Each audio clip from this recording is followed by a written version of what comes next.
ជីនឹងមិនដកថយឬឈរជើងដោយគ្មានអាវុធនៅចំណុចប៉ះទង្គិចគ្នាទេ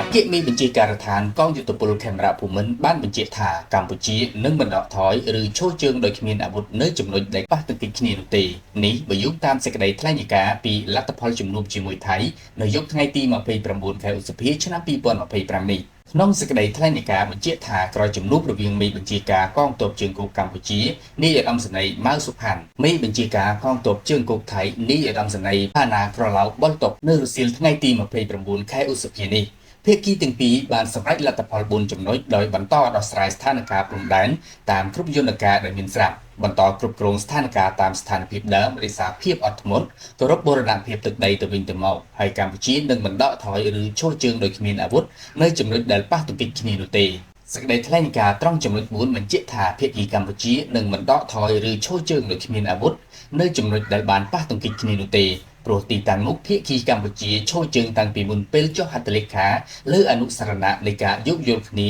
ឆ្នាំ2000ស្តីពីការបួសវែងនិងខណ្ឌសីមាព្រំដែនគោករវាងកម្ពុជាថៃគួរឲ្យដឹងដែរថាហេតុការណ៍ប៉ះទង្គិចរវាងកងទ័ពកម្ពុជានិងថៃកាលពីព្រឹកថ្ងៃទី28ខែឧសភាឆ្នាំ